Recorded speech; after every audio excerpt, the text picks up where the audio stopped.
کہ to allocate resources, to allocate budget. اگر government نے کوئی ریسورسز کرنے ہیں، کوئی وہاں پہ اسٹاف کی ایلوکیشن کرنی ہے، یا اور میڈیسنس وغیرہ یا اور چیز کی بجٹ وغیرہ الوکیٹ کرنا ہے اس بیماری کو ختم کرنے کے لیے، تو اس کا یہ ڈسکرپٹو ایپیڈیمیولوجی کا یہ مقصد ہے. نمبر 2، ٹو پلان پروگرام، یا کوئی امیونائزیشن پروگرام پلان کرنا ہے.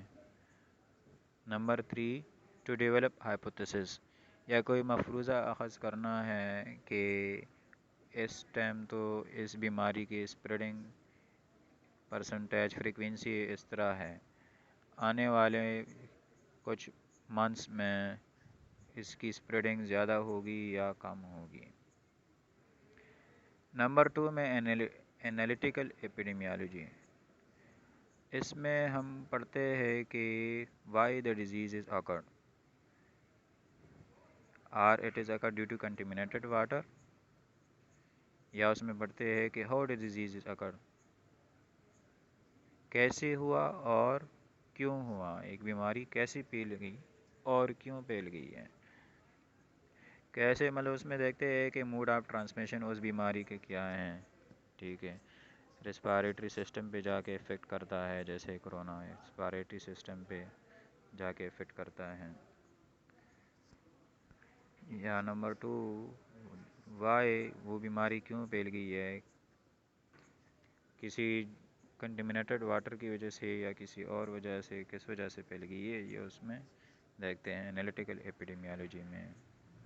یا ہم اس میں پڑھتے ہیں کہ what are the health problems in that society اور کمیونٹی، اس کمیونٹی میں اور کیا پرابلمز وغیرہ ہیں، کیا ان کے ہائیجینک کنڈیشن ٹھیک ہے یا نہیں.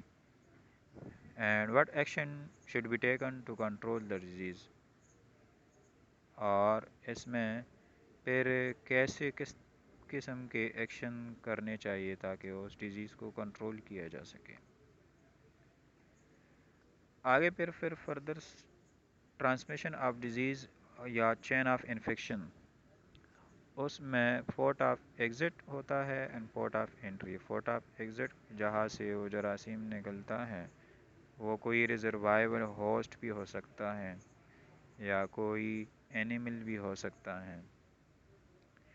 پھر وہ جو ایجنٹ نکلتا ہے اس کا کوئی موڈ آف ٹرانسمیشن ہوتا ہے تو پھر سبسیپٹیبل ہوسٹ کے پاس جاتا ہے.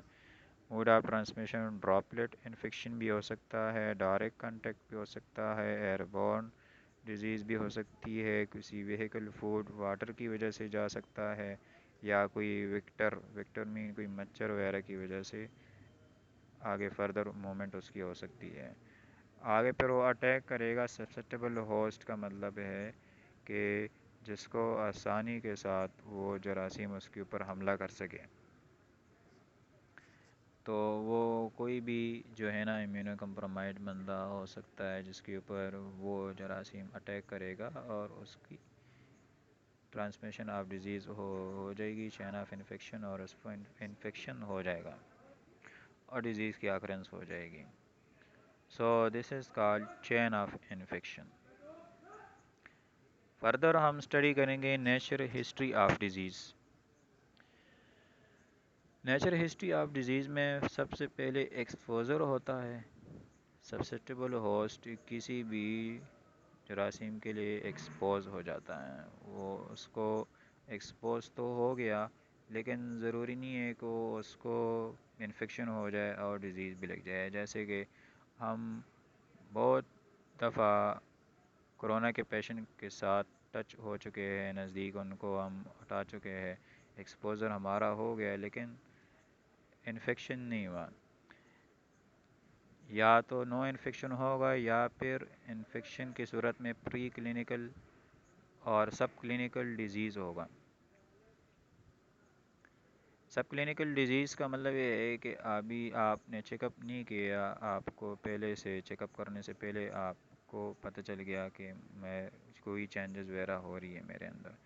پھر آپ کلینکل میں گئے. کلینکل ڈیزیز کا مطلب ہے کہ جو آپ کی لیب رپورٹس وغیرہ آ گئی ہے، ٹھیک ہے، تو اس میں کوئی ایویڈنس وغیرہ ہو گیا. پھر اس کے بعد سائنس سمٹم آ گئے ہیں، تو یہ پری کلینکل میں آئے گا. اس کے بعد کلینکل ڈیزیز میں آپ کی نرسنگ کیئر سٹارٹ ہو گئی ہے، میڈیکل کیئر سٹارٹ ہو گئی ہے، ڈائگنوز صحیح طریقے سے ہو گیا اور ٹریٹمنٹ سٹارٹ ہو گئی ہے. تو یہ کلینکل میں ہو گیا. پھر ٹریٹمنٹ بھی سٹارٹ ہو گیا ہے، لیکن ٹریٹمنٹ کے بعد وہ ڈیزیز یا تو ڈیتھ کی طرف جائے گی، یا پھر ڈسیبلٹی کی طرف جائے گی، یا پھر ریکوری کی طرف جائے گی. یا تو پیشنٹ ٹھیک ہو جائے گا، یا ڈسیبل بھی ہو سکتا ہے، یا پھر موت بھی واقع ہو سکتی ہے. تو اس کو کہتے ہیں نیچر ہسٹری آف ڈیزیز. اور اس کے ذریعے ہم پروگنوسس ایک ڈیزیز کا اخذ کر سکتے ہیں.